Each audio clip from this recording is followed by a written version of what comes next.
big fat poll of the day? Big fat poll of the day. The Athletic did a survey of a number of players in the NBA asking who they would want to be the cornerstone, the first pick, the person they would like to start a franchise with.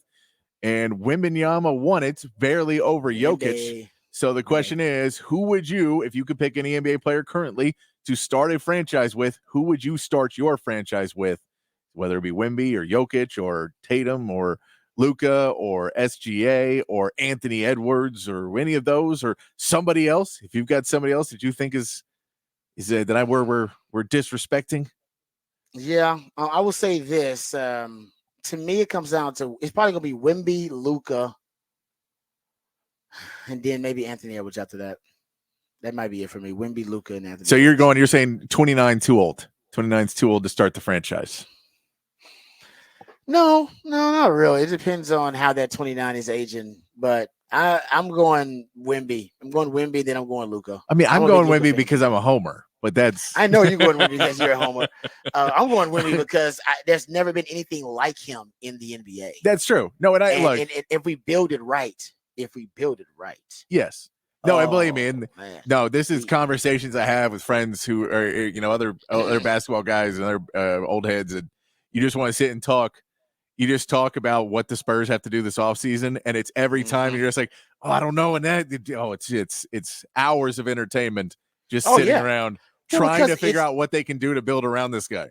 Well, yeah, because there's never been a player like him in the NBA, so there is no blueprint. There's no template. Yeah. Like, you guys are about to do something nobody's ever done, and that's the scary part, too, is that y'all don't know how to do it either. But I would say if there's any team that I feel confident in figuring it out, it would be the Spurs. Yeah, I wouldn't feel confident in the Rockets figuring it out. I love the Rockets, but they screw it up somehow, right? Hey, they're doing better with Ime in there now. They are, but you get what I'm saying, though. The Spurs, we give them the benefit of the doubt. They've earned our respect. They've earned our trust and confidence. So that's why it's perfect, because if there's any team, like I said, he could go a lot of different places, but I trust the Spurs more so than probably maybe the Heat. Maybe they would get it right. Pat Riley's pretty good. Pat Riley and Eric Spoelstra. But there ain't many teams in the NBA that I would trust. Oh, they're going to get it right. But the Heat would just put like 8 shooters around him. Like, that's it. Put 8 shooters around him. How do you know that's not the recipe, though? But that's all it is. That's what the Heat do every time. Like, we got one guy and we just put shooters around him. No, you might be right about that. But, yeah, like I said, I don't know how you don't go Wemby. But, the Luka thing is really interesting. Luka, I guess, you know what? I might move on from my Raj rant, do something else in Raj rant then, because I have these numbers that are just mind-blowing about Luka. You know that Luka, in terms of the playoffs, he's averaging 32 points, 32, 9, and 8 in the playoffs. That's his playoffs averages. Yeah. In the playoffs. Yeah.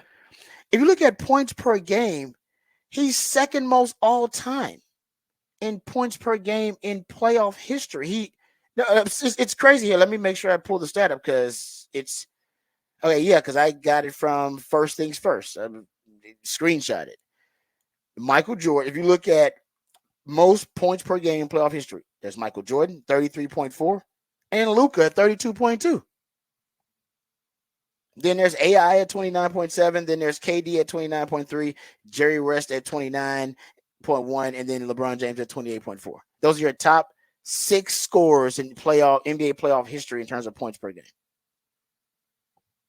Yeah. Why don't we talk about that more with Luka? I don't know why we don't bring that up. He's on, like, that was a deal. And there was some interview where it was like he wasn't going to pass LeBron in the amount of games before a birthday that he was going to score this many points. And it was like, they told him, and you see him, he's like, oh, I kind of wanted to beat, because he's like on all these lists, he's like second or third.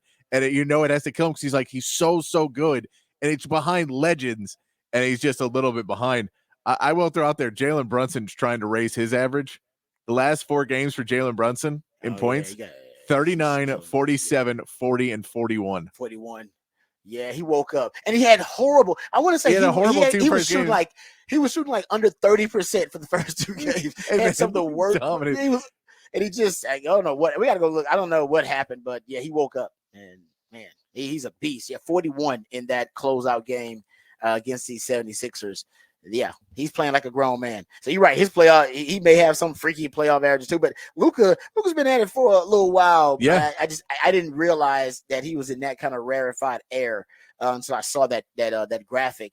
And if you go look at it, players in the playoffs who average more than 25, 6, and 6, there are only 3 players in playoff history that averaged more than 25, 6, and 6 in the playoffs. And it was Joker and LeBron.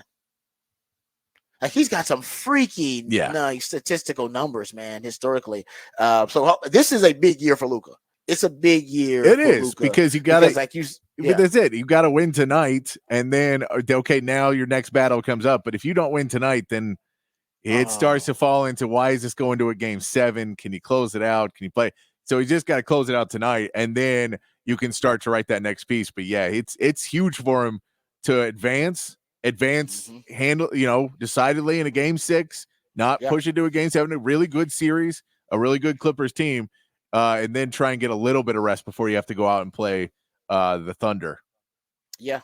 I mean, the Mavericks only have 2 playoff series wins since they won their title. They won last title in the title run. They don't have a lot of them.